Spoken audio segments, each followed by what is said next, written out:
Silver Bullet Trade, ICT, is a setup that will form every single day, and what you're looking for is between 10 o'clock New York local time and 11 o'clock New York local time. There will be a displacement in a direction that you should be anticipating.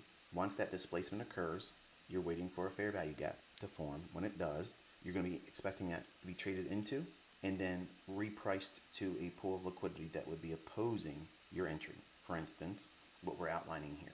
We've already seen, a small minor delivery of it. I mean, it's been 5 handles or so since that. But the expectation is for you to anticipate this formation in price every trading day. Every single trading day it will form, which is why I call it Silver Bullet. It's a move that will always be there. They will never be able to hide it from you. They're never going to be able to change it.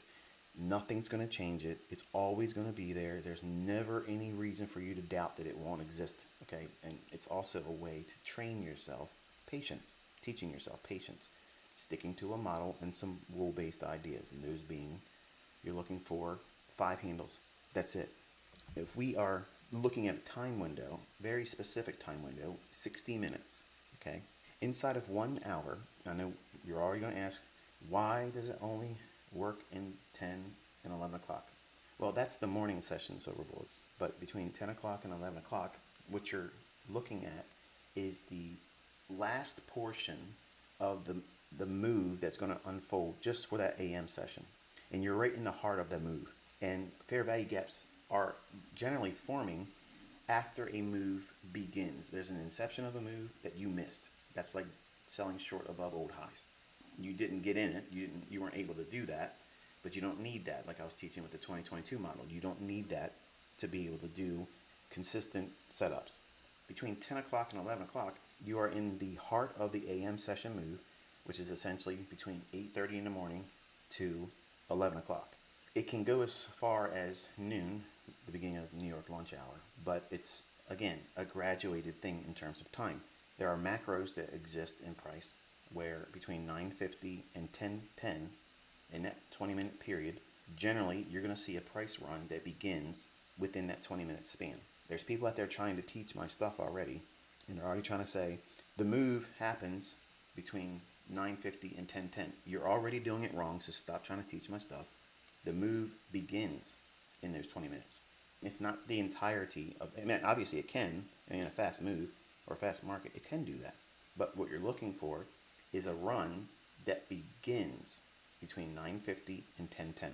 That's the macro. It starts doing its run between those 2 time windows. There's another macro that exists at 10:50 and 11:10. There's 2 macros that start in those two hours. The Silver Bullet is specific to the 10 o'clock to 11 o'clock hour. And what we're looking for is an obvious pool of liquidity that has not been tapped into or engaged. You're not demanding that you capture the daily range. You're not demanding that it goes to your technical target. You're only expecting it to give you your 5 handles. Big paradigm shift there, because a lot of you also are taking this idea and trying to make more of it than it really is. Will there be times when that move is a significant higher low of the day and it just keeps on running? Yes. But in the beginning, you don't know when those are going to be there. You don't know what that criteria is to cause that. Case in point, fair value gap, I told you that we extend that forward. When it was bumping up on the bottom of that, here, I was looking at the 5-minute chart. I thought it was a 1-minute chart because I was busy talking to you. I said I would go short there with the expectation to run lower. If you see that price there at 78 3/4, that's better than 5 handles. Did it take the sell side? No, but that's the structure that we used for draw and liquidity. Remember, I teach partials. I teach that you have to pay yourself. I teach you that it's just a way for you to frame your expectations on where the price should gravitate to. So go back up to a 5-minute chart real quick. So here's the low I was anticipating a draw to. Fair value gap here on the 5-minute chart as it went up into there. So as we hit that, if it were not seeing these relative equal lows here, if we didn't have the relative equal lows, it was just one singular low, that would be an aggressive entry for me, and it would be where I told you. And it delivered immediately, attacking this short-term low. It offered more than 5 handles. That would be it. You don't need to be right about your levels. You just need to be right about, does it offer the range? Does it offer something better than 5 handles? Because if it can move better than 5 handles, chances are you probably will get 5 handles out of it. What do I mean by that? When we were looking at this fair value gap here, and it was bumping up against it here, I said, okay, if we didn't have the relative equal lows here being specifically this low and that low, what was my apprehension? Because this could be a run lower, take the sell side out, and then rip higher and complete that new week opening gap high here. It's not a singular low, it's relative equal lows. So there's going to be sell side below that. So they went down below it, yes, but I wanted to see this low taken out. But an aggressive entry would have been right here. Did it offer 5 handles? Sure. Did it get to the sell side? No. Does it mean rather the model's broken? No.